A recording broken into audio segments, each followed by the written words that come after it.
Hi guys, welcome to episode 2 of Chatting with Coco. I am she.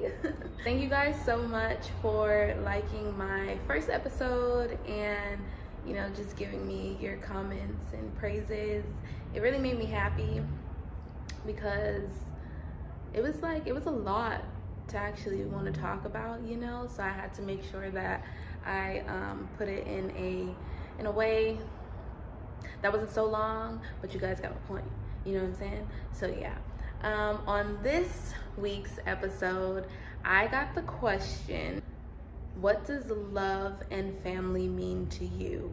And it was posed by one of my good friends, my college girl, Liz. So thank you so much for asking and participating, and I'm really excited to answer this question for you.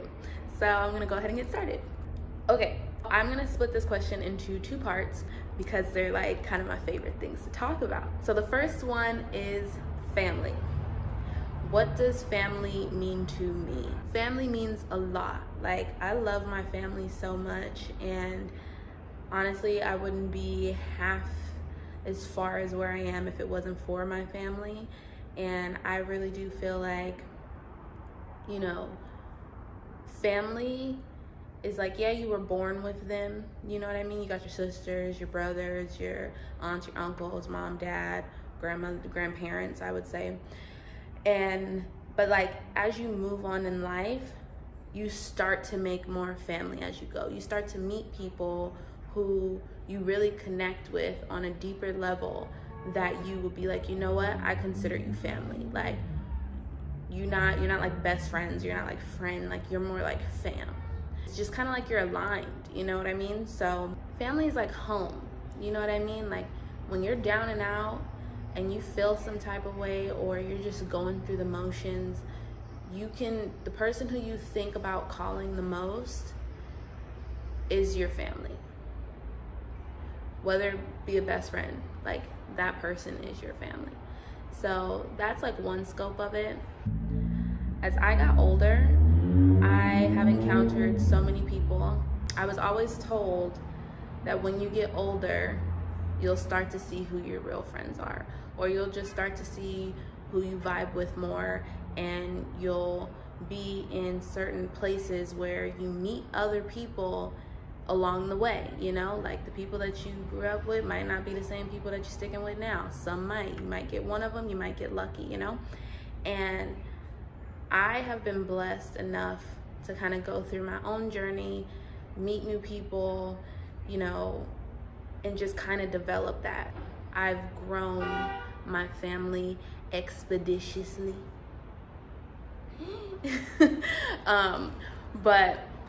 And I'm very thankful for them, because without them, I wouldn't be where I am today. There are some things that will never be the same, and you have to cherish those moments as they come. Because yeah, our son's gonna be a baby, then he's gonna grow into being like, a kid, then he's gonna grow into being like a young man, then he's gonna be an adult. And once you hit that 18 mark, most times, like, you're out of there. You're living your life, you're trying to navigate, you don't really want to go back to the old stuff, and you kind of just want to find your way. So I realize how important that is, and I just want to kind of nurture it for as long as I can. Family, to me, supports each other, and I want to be able to be there to support my child or my man or just anyone. I want to be there to show my support, and I feel like you got to show up and you got to show out. Like, your number one fans in the beginning will always be your family.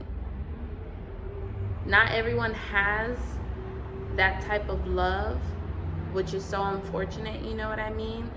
Probably because, from generations, they were never taught how to love. But because I know how to do that, and because Greg knows how to do that, that's what we want to instill in our child.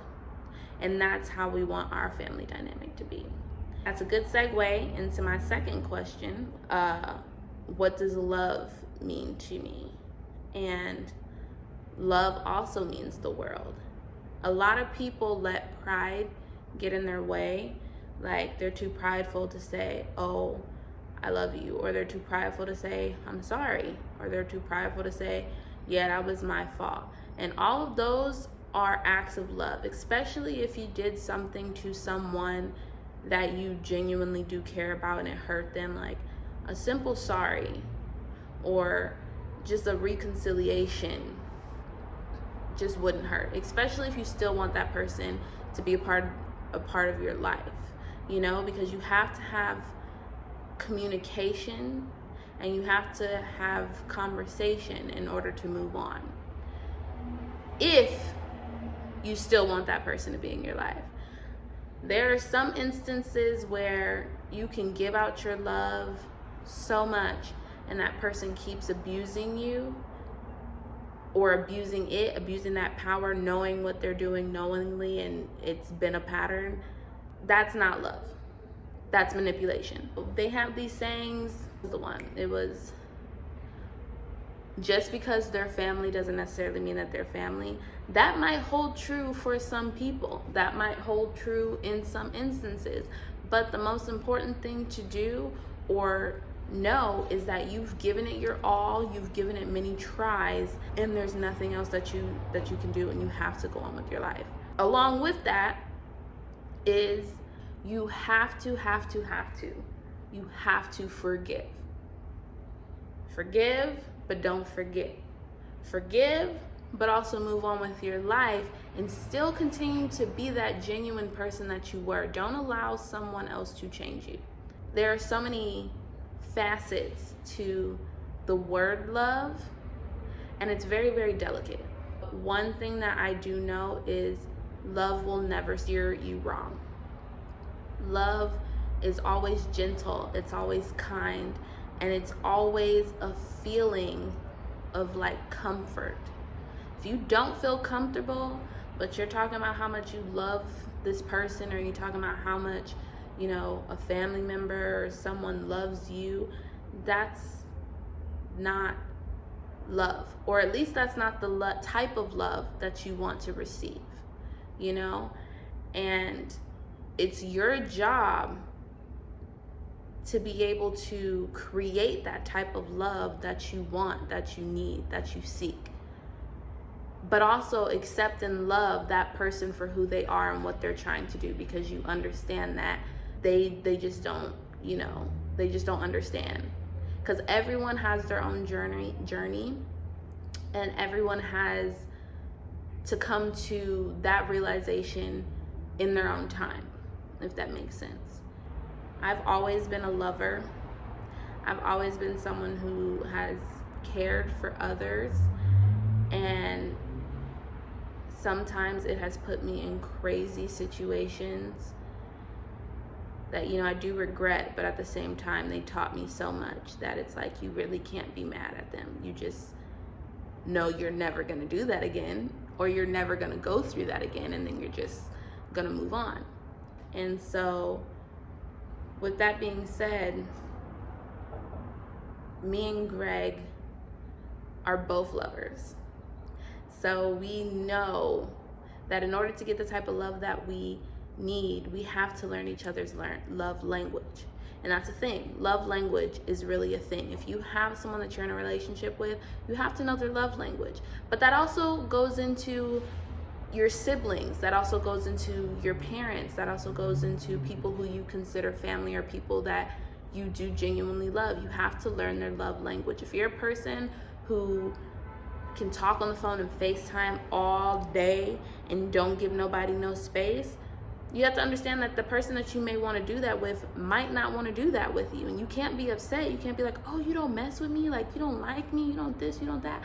No, it's not that. It's just that some people like to get off of work, or some people like to go to school and get out of school and then just have a couple of hours to themselves. Some people are just not talkers. They do not want to be on that phone. Some people just have their own way of doing things. And so if you understand, like, if I could just give this person at least, 10 minutes of my time, maybe even an hour, or, you know what I mean? Like, that's me showing them that I love them. And you have to understand that, like, there's so much stuff going on in this world that it just doesn't make sense that people get all bent out of shape over little stuff like this.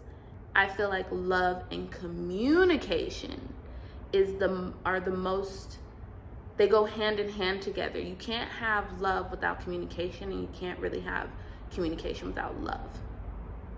Yeah, just in general, that's what I would say. So me and Greg had to learn each other's love language.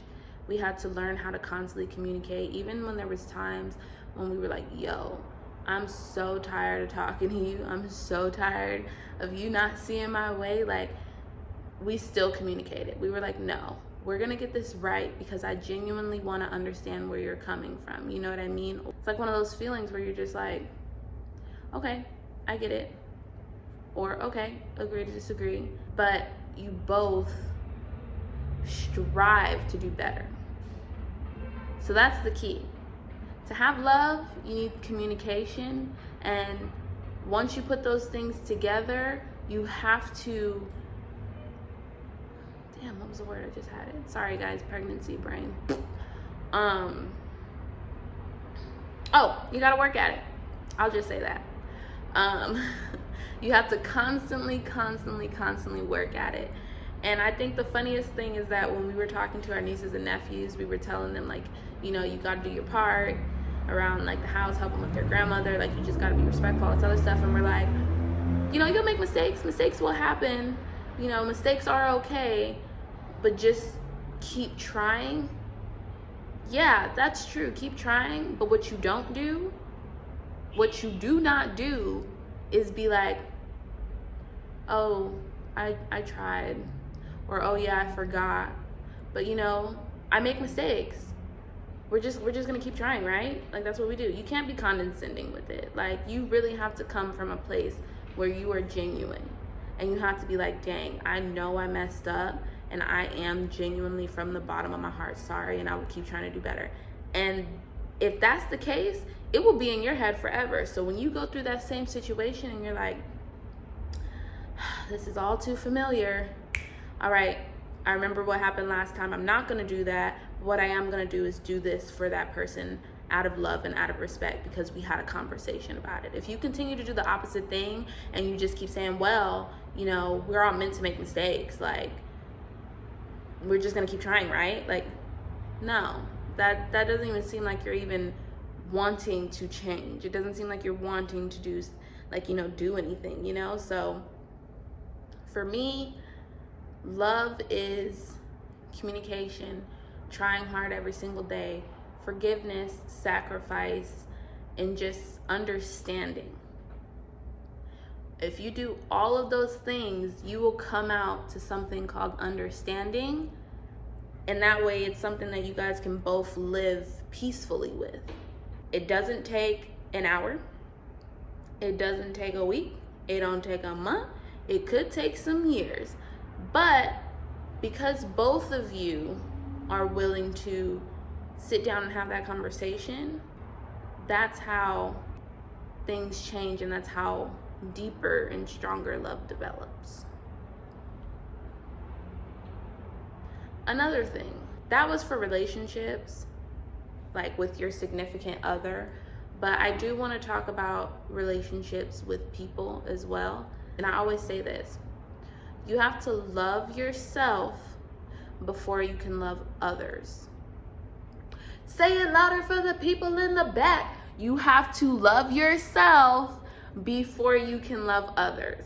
If you are doing so much for everybody else and not doing something for yourself, you are at an imbalance, and you need to be equal with yourself. Like, that is the goal. You have to be at an equilibrium where I love myself and I love this person, but I am not about to run myself ragged and not have anything left for myself. Because if you give out everything and if you give out all your energy, who's gonna help you? You know? And I feel like that's kind of like low-key, that I feel like that's kind of what happened with MC Hammer. Like, he had so much love and he just kept giving. And then when he ran out of everything, he ain't had shit left. And of course that was a lesson that he had to learn, but I feel like it's a lesson that we can all learn from instead of making fun of, because that happens to each and every single one of us on some sort of level, somewhere, every single day. And sometimes, because you've been through it so much, you can see it coming from a mile away, and you can try to test it out, dip your toe in the pool, boop. And if that person doesn't take that bait, you can automatically tell like it's not gonna work. Like, you gotta cut it off at the head. You gotta be like, all right, I'm gonna let you live your life, I'm gonna go live mine, but I am putting myself first and I am loving myself. And then after that, you don't have to deal with it. When it comes to the question of what does love and family mean to me, I'd like to leave you guys with a couple of words. When it comes to family, traditional, protective, together, honest, caring, loving, grateful, thankful. Yeah. And when it comes to love, I would say communication, doing your part, continuing to try. There's probably a smaller word for that, but understanding, forgiveness, and big overarching one for both of them I could possibly say is comfort. Family and love brings you comfort and security in your life. If you guys have any words that you guys think would coincide with family and love, I would love to hear them. So please make sure you comment down below.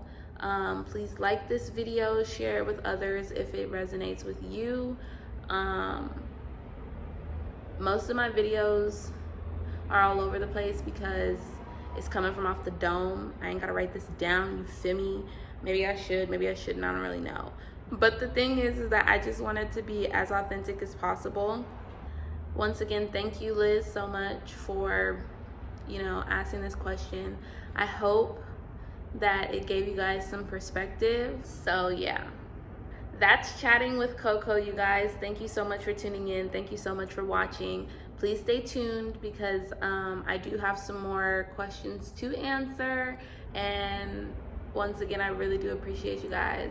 Positive vibes only, and your girl is out.